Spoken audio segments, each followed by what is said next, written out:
On this episode of Game Shack, I talk about the very bad, not so good E3 that Arcade1up just had. Coming up next. Hey everybody, it's JDV here for EvilGeniusEntertainment.com. Thank you for stopping by the Game Shack. It really does mean a lot to us. Before we jump into the meat of the episode, please check out some of our narrative films that we do here on the channel. We've got 4 or 5 full-length movies you can check out. We have a zombie series. We have our show, Two Fat Drunks, where we kind of riff on movies and have a lot of fun. So if you're bored, be sure to check that out. Okay, E3 just wrapped up a day ago, and by all accounts, Arcade1up had a really bad one, at least an underwhelming one, at least in my opinion, where they did not announce or show anything new for several games, including The Simpsons, and I'll talk about that in a second. And the games they did announce were underwhelming for the most part. Let's just jump into that right now. Let's start off with the Class of '81, as they're calling the Miss Pac-Man Galaga Cab. It is very much like the Legacy Pac-Man game that just came out a few months ago, except instead of Pac-Man, you have Miss Pac-Man and a few different titles. So you have Rally X, King and Balloons, and Tower of Druga, and I know you can't wait to play that. I don't know if you didn't get the Pac-Man Legacy Cab because you were waiting for the Miss Pac-Man Legacy Cab. Here it is. I guess I'm not going to hate on them too much. I will say one thing, other than the fact that you don't have Pac-Man and Miss Pac-Man on the same cab, is that the artwork is absolutely hideous. It looks like a really bad multi-cade. I hope that this is not the final art, because if it is, it's just absolutely gross looking. The Legacy Cab just destroys this cab, and so does the old Miss Pac-Man game. But if you've been playing Miss Pac-Man and you want to see a nice sharp image of it, I guess this is the way to go. Again, nothing terribly exciting, but you know, if you've been waiting for Miss Pac-Man, here it is. Also announced was the Teenage Mutant Ninja Turtles Back in Time branded cab. This cab does have Wi-Fi. It has the artwork from that game. It has the original game on there, but it still has the diminutive 17-inch screen, the same way too small 4-player control deck for 4 grown people. I don't know. I mean, I'm not going to hate on this game. This might be something that's right up your alley. It's not terribly exciting or terribly new. Obviously, no real ground broken with it. But if you've been waiting to get this particular game, now is your chance. Lastly, they announced the Big Blue edition of Street Fighter. It's a lot taller. It's 57.5 inches, so it's quite a bit taller than your normal A1up cab. It has new artwork, and probably most importantly for fans of this game, it has Wi-Fi capacity, which means you should be able to play other people online. Now, we don't know how well the Wi-Fi is going to work on a fighting game. The fighting games, of course, are the ones that have the most demand in terms of lag and latency type issues. But if they can work that out, I think that this could be a hit. I do want to see how that middle riser works. So you have you're going to have the cab, this new middle riser, and then the original style riser that we've all come to love and or hate. I applaud them for giving us Wi-Fi on this cab. I applaud them from a new design, both in terms of artwork, in terms of height. I think that's a very good idea.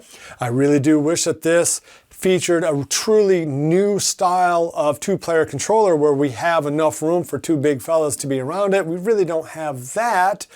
I do wish that this had a 19-inch screen. Again, I think if you have a 2-player or more type of game, that you should have a 19 or 20-inch screen in there. Of all of the cabs officially announced, this is the one I have most interest in, primarily because I didn't go out and buy the Legacy cab. I don't know how all of you Legacy Street Fighter cab buyers feel now, other than probably a little PO'd. I think the only thing that's going to calm your nerves is the fact that they're probably going to want $600 for this cab, or at least $500. Now, all of these cabs should be available for sale either in July or August. I don't know that we have pricing officially for any of the games. I'd expect the Miss Pac-Man game to be $400. And I'd expect the Big Blue and Teenage Mutant Ninja Turtle games to be at least $500, maybe $600. Again, that comes back to price point and where that leaves the fans of these games in Arcade1up. I'm going to talk about a little bit about that in terms of what they didn't announce right now. Okay, so let's get into what Arcade1up did not announce at E3, starting off with The Simpsons. Obviously, there was a lot of buzz about The Simpsons coming out, a lot of internal leaks, a lot of leaks from other distributors, and yet the game was not officially announced. It is not on their website under the E3 news. Yes, they have unofficially talked about the game being released, but we have no release date, we have no list of titles, and we have no MSRP on this game. I think there are two potential reasons why this game was not announced at E3. I think the best explanation for this is that the game, if it only was going to have 2 games and it was going to cost $600, no one was going to buy that. I just did an episode on that where people just absolutely panned the idea of a $600 cab that only had 2 games on it. Only 1 or 2 or maybe 2 or 3 people thought, yeah, okay, I'll buy it. Nobody was going to buy this cab at $600 for 2 games. Now, I think it was a little bit more divided in terms of, well, if it had 12 games, I might look at it for $600. But with only 2, 3, or 4 games, the answer was heck no, there's no way we're going to buy this game. And that response, I think, was pretty equal across all of the YouTubers who did videos on that. And of course, they might not have locked down the licensing. It certainly wouldn't be the first time that Arcade1up had prematurely announced a game or leaked out a game only to not actually have the licensing locked down. Either way, it's a lot of egg on the face for Arcade1up in my opinion, and a big blow to Simpsons fans who are going to have to wait to see this cab.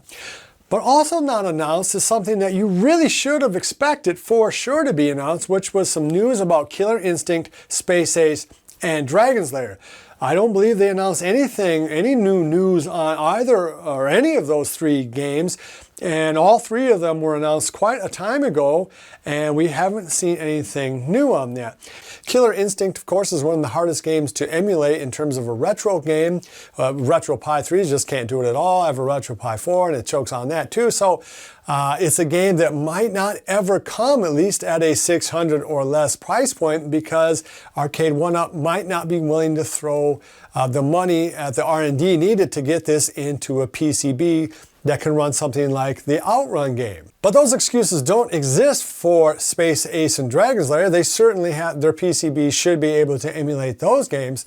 But we all know that iArcade has put out a brilliant and beautiful version of Dragon's Lair. And of course, that's a multi-cade where you can also go ahead and buy a la carte games online. So I think that Arcade1up understands that A, there's only going to be so many people interested in that game, and B, there's already going to be a better version of it out, priced at probably right around where Arcade1up was going to do. Also, people panned this use of using the cell phone as a secondary screen for the scoring. That never made sense. That was dumb right on the start. At this point, I think it is almost completely impossible that we're ever going to see a Space Ace cab, just because I don't think there's enough interest in it, and with the increase of cost of shipping and building, I'm not sure it makes sense for Arcade1 to do it based on how much they want to see their profit margin. In terms of Killer Instinct, I think now that they've announced this cab and not done anything subsequent to it, this could be vaporware as well. I know that is a popular title, but just like The Simpsons, it's one thing to say that you want to see that cab. It's another thing to say, well, but I'm going to have to pay $600 or $650. No, I'm not going to do that. I think that Arcade1up is kind of having maybe a sophomore slump, so to speak, and or is starting to acknowledge the fact that their competitors are doing a lot of things better right now than they are, both in terms of pricing and available titles. So in my opinion, they had a very bad E3. They've had a not very good 2021. But what do you guys think? Let me know down in the comments below. It really does interest me. If you like this sort of content, please give me a thumbs up on the way out. Subscribe, hit the notification bell so that you get notified when other content comes out. Love each other. And until next time, I'll see you guys in the Game Shack. Mwah! I have here 2 executives from Arcade1up who refuse to answer my questions. Sir? Sir? Why were you not released? Don't run away, sir. Answer the question. Why won't you release The Simpsons? Tell me. And there you have it. No comment. Be sure to visit evilgeniusentertainment.com for exclusive content, swag, casting call news, and much, much more.